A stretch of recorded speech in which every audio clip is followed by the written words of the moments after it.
Welcome back to our channel where we present updates and concealed tales about royal family. We are happy to offer the following news. Meghan Markle's final letter to Thomas Markle. What really destroyed their relationship? Since Meghan, the Duchess of Sussex, started dating Prince Harry, the media and the public have been talking about her long and very public estrangement from her father, Thomas Markle Sr. What started as a private family issue became into a public scandal with many sides that has been told and retold in interviews, legal cases, opinion pieces, and declarations from different family members. To understand the current condition of the relationship and the critiques that have come with it, you need to look at the timeline of events, the main grounds of disagreement, and the different points of view of those directly involved and others who have seen it. To understand how a family feud turned into a global story about privacy, media behavior, and the stress that new types of stardom put on people, you need to look at each episode in the context of the bigger picture of growing public interest. This well-known breakup started before the couple officially announced their engagement in November 2017. At the time, Meghan Markle was living and working in Toronto, Canada, where she was filming the TV show Suits. Thomas Markle has talked about how he and Meghan's mother, Doria Raglan, talked about an initial plan for him to go to Toronto to see Meghan. Mr. Markle said that the goal of the suggested meeting was to show a united parental presence in public places while Meghan's notoriety grew because of her connection with Prince Harry. However, Mr. Markle says that the plan was ultimately rejected because Meghan and her mother told him he couldn't be part of the first public presentation. From his point of view, the choice was to have Doria Raglan be the parent who went with Meghan, which meant that he couldn't be there for the pair's first public appearances as a couple. For Thomas Markle and some of his followers, this early exclusion is seen as a key event that happened before the later difficulties, and in their opinion, caused them. They have said that the decision is the first sign that Meghan wanted to distance herself from her father's family as she took on a role in the British royal sphere. This view implies that the perceived marginalization left Mr. Markle feeling excluded prior to any further public difficulties. It is essential to acknowledge that this definition is disputed. Other participants and commentators view the identical sequence of events differently, highlighting intricate factors about security perception and the expectations inherent in a royal affiliation. Nonetheless, the purported early exclusion is frequently referenced by Mr. Markle's supporters as a crucial contextual element for comprehending his subsequent behavior and the delineations that developed between the daughter and her father. Mr. Markle and his supporters say that this feeling of being left out is an important part of the story that leads up to the events that happened in the spring of 2018, just weeks before the royal wedding. When the worldwide media shifted their focus to the Markle family, Thomas Markle, who was living a somewhat private life in Rosarito, Mexico at the time, became the target of a lot of paparazzi scrutiny. Later, he said that photographers were bothering him and that tabloids made him look messy and unprepared for the position that public curiosity seemed to force on him. Mr. Markle worked with British photographer Jeff Trainor to set up a series of images that were meant to change the public's view of him and show him in a more balanced and respectful way in reaction to this unwanted portrayal.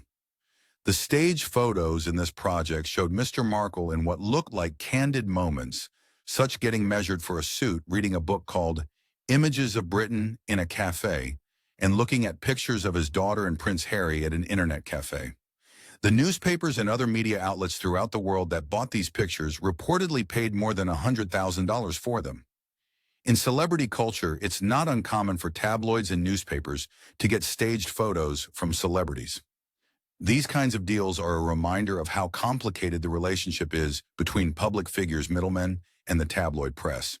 Even though these kinds of things happen all the time in some circles, the fact that the images were staged was a big issue because it happened so close to the wedding.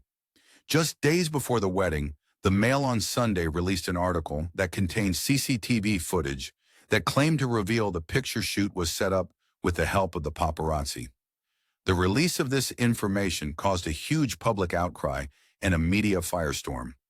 The backlash was quick and severe, and it directly affected Mr. Markle's ability to attend the event.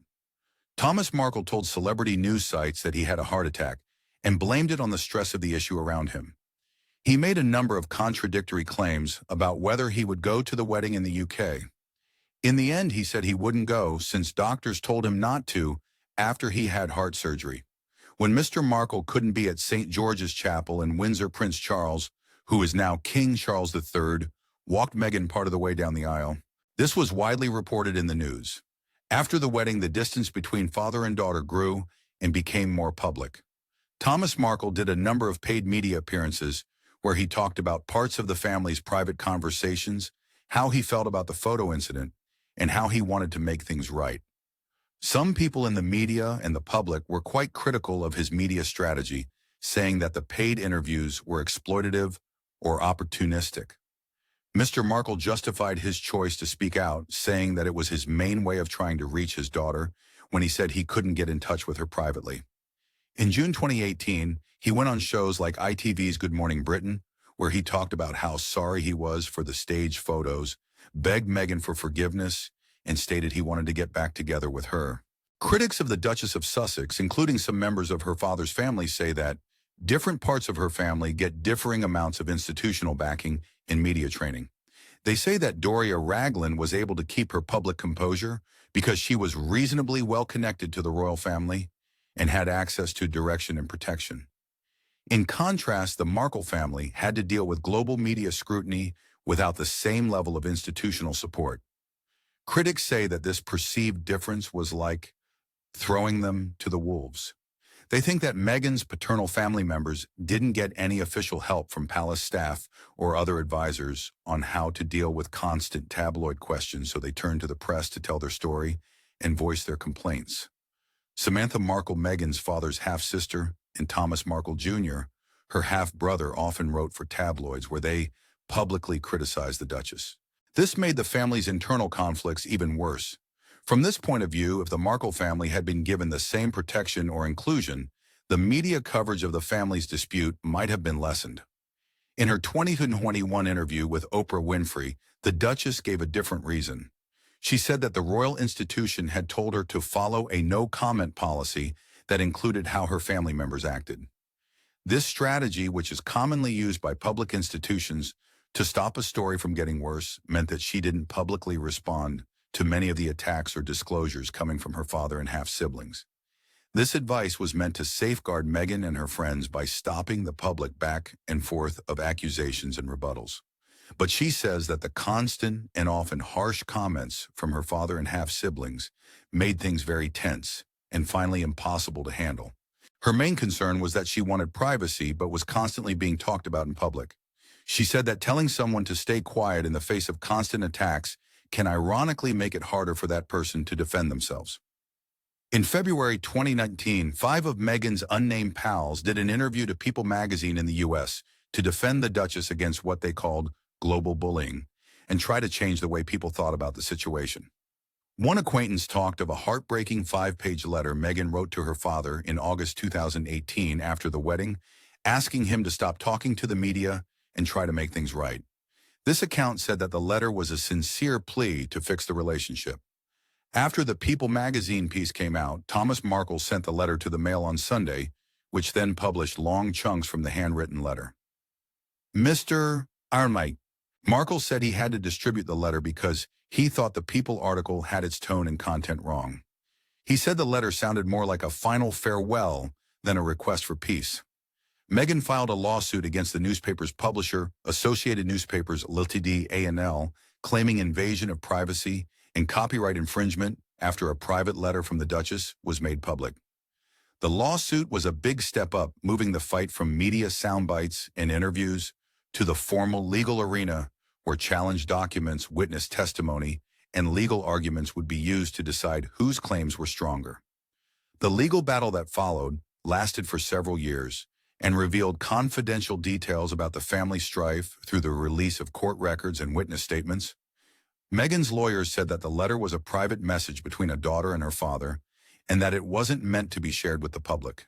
A&L defended its publication on public interest grounds, saying that Mr. Markle had a right to respond to what Meghan's friends said about him, and that the letter's contents were consequently newsworthy. In the end, a court made a summary judgment in Meghan's favor. This is a legal decision made when a judge decides that the main facts are not in dispute and that one party is entitled to judgment as a matter of law. The court supported that ruling on appeal, saying that Meghan had a reasonable expectation of privacy about what the letter said. In a legal sense, the outcome confirmed the contention that the letter should not have been made public. During this time of court cases and public arguments, Thomas Markle was always in the news. He kept doing interviews in which he said he wanted to make up with his daughter and see his grandkids Archie and Lilibet, whom he had not yet met.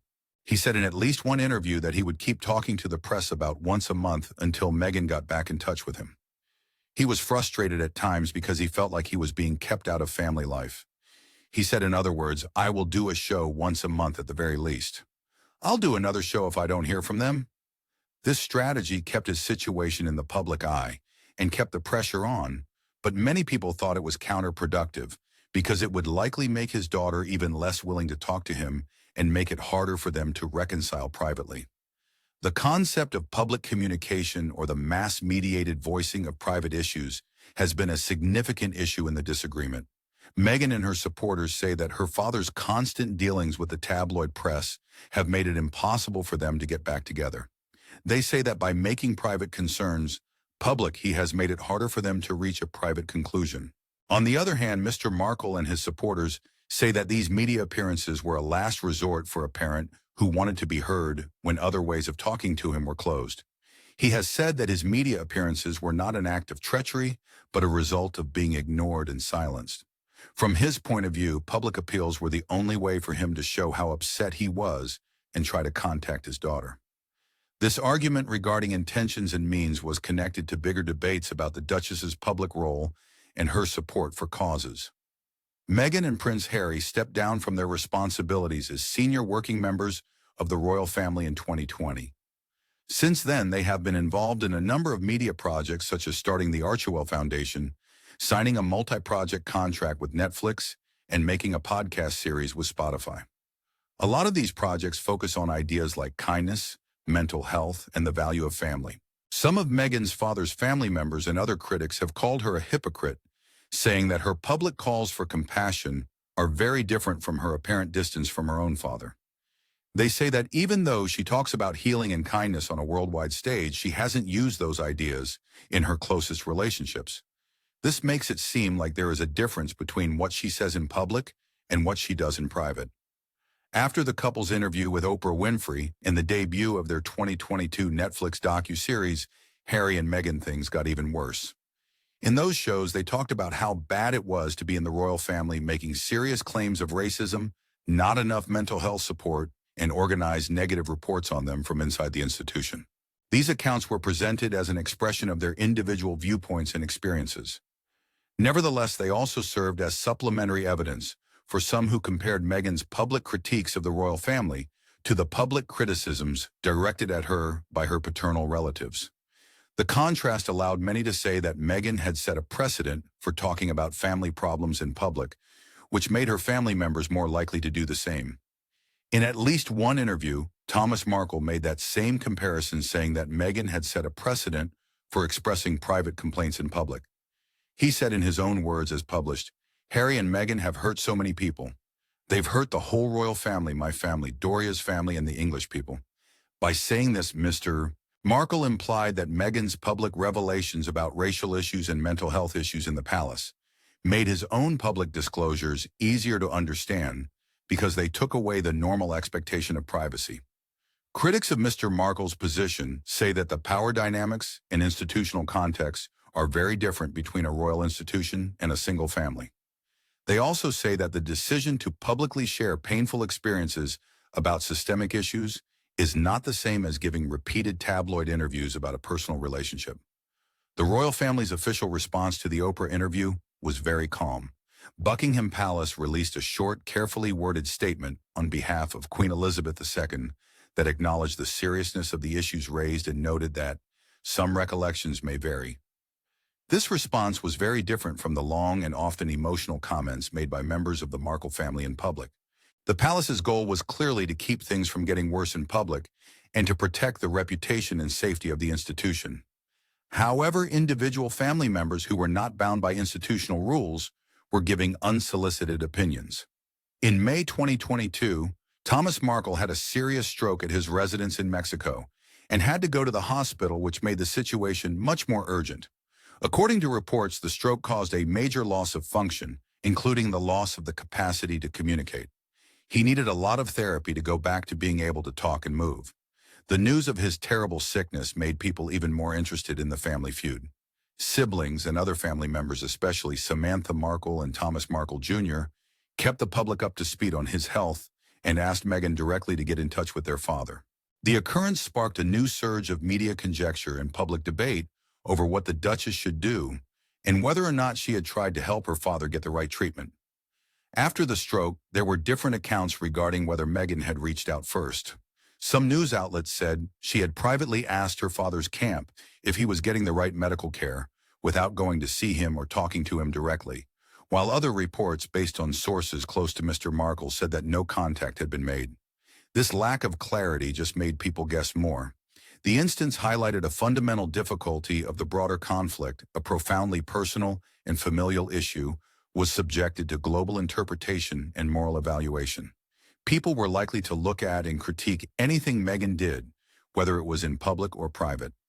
People might see a public visit as a photo op or a show of support, but silence could easily be seen as cold or careless. The family's fight was an example of the contradictions that come with being famous. You lose some privacy because of all the attention you get, yet any attempt to get your private life back is often seen through the prism of public meaning. During the health issues, certain media outlets began to spread false tales and rumors that Meghan would think about having a public reunion with her father that would make money.